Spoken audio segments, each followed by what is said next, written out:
Hello there, and a very warm welcome. It's Liesl Tevisham here.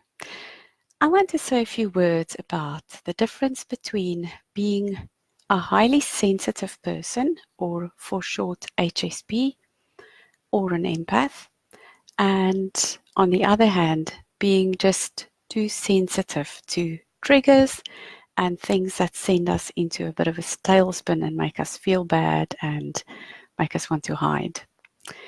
I am in many different groups on Facebook for sensitive people like HSPs and empaths and introverts and so on. And a trend that I see there is for the highly sensitive people to almost bemoan the fact that they are so sensitive that the rest of the world just doesn't get them, just doesn't understand them. So what I perceive there and what I notice there is almost like a little bit of a victimhood. I'm so sensitive. The rest of the world just will never get how sensitive I am. And it's can seem a little bit cliquey, perhaps to the outside world, a little bit like, oh, woe is me. I was born with a sensitivity and I'm so special because of that. And I just can't function in the rest of the world. That is unfortunately what I see in those groups. And that is why I decided to talk about this very issue. I just don't believe we were born as sensitive people to act like that, to feel like that, and to live lives as if we're just supposed to hide and not be able to face the world and all the normal different challenges that human beings are faced with on earth. I do believe we have gifts, very special gifts and wonderful gifts to offer the world. And we can only offer those gifts if we have learned how to manage our special gifts and how to not be so oversensitive that we can't cope with normal things. We're all, every single human being, we're all faced with challenges, with difficult things, with problems. Thanks, Megan, for being here, and Paul. We're all faced with problems, and we just cannot sit and hide in our cave and be so sensitive that we can't contribute the special, wonderful gifts and beautiful ways that we can talk to the difficulties in the world. So I want to just mention a few things about how we can do that. So on the one hand, there is our special gifts of being empathic, feeling perhaps more of the feelings that other people are sitting with, and sometimes not even know where our own feelings are, being so attuned to other people that we can almost develop bleeding hearts, feeling so sorry for people and not being able to be with difficulties in the world because we are sensitive.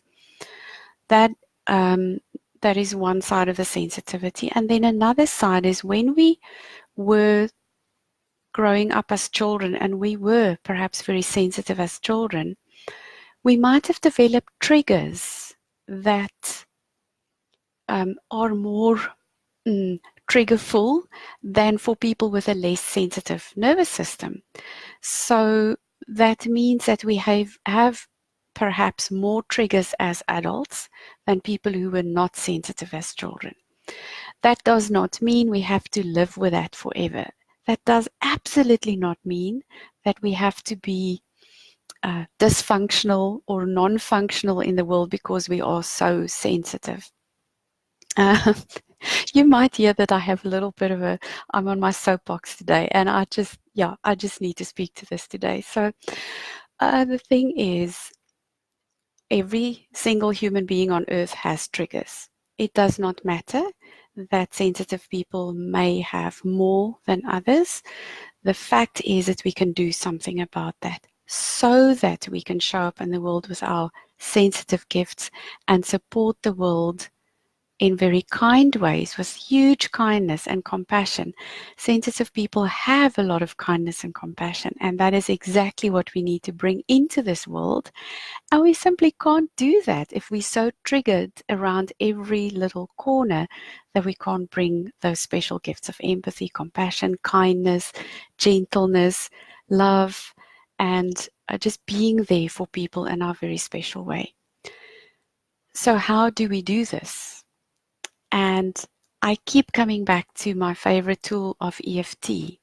There are many, many different ways to help us past our triggers and to calm down those triggers.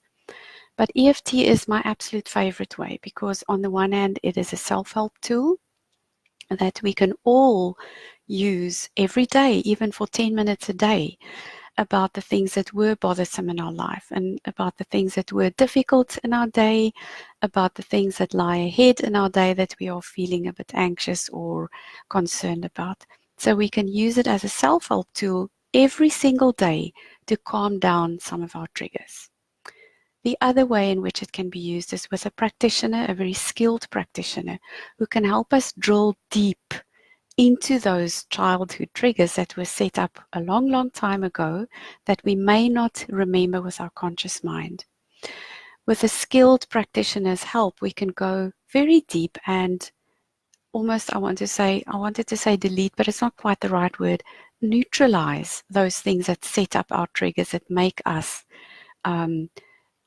feel really triggered when there is something difficult to handle, like animals in distress or people in distress, and that make us not able to use our gifts because we're sitting cowering in a corner because it's so difficult for us to face our hard emotions and difficult, awful things that can happen in the world. So I think that's my soapbox for today. Please, if you're a sensitive person, an introvert with a very kind heart, a good heart that just want to make a difference in the world and bring healing into the world, do not let your triggers be the reason that you can't bring those gifts into the world. Work with somebody who can help you to neutralize those triggers, so that you can bring your awesomeness and your kindness and your love and your compassion and your healing abilities into the world in a really beautiful, strong way. I simply don't believe that sensitive people were meant to sit cowering in the corner. They've got magnificent things to share in a strong, beautiful way. And if this is speaking to you today, and you want to get in touch and hear how that's possible, please do message me or email me, get in touch on my page. I feel very strongly about this. I just can't see how we were meant to be victims and feel so trapped in our sensitive nervous system that we can't contribute value in the world. So I think I'll get off my soapbox today. I really hope this was meaningful and valuable to you, and maybe gave you some thoughts that were not present for you before. Thank you so much for watching, and for everybody who was here live with me. And if you're watching afterwards, I'd love to hear your comments and your thoughts, and we can get into a conversation about this. So thanks once again. Have an awesome day and an awesome weekend.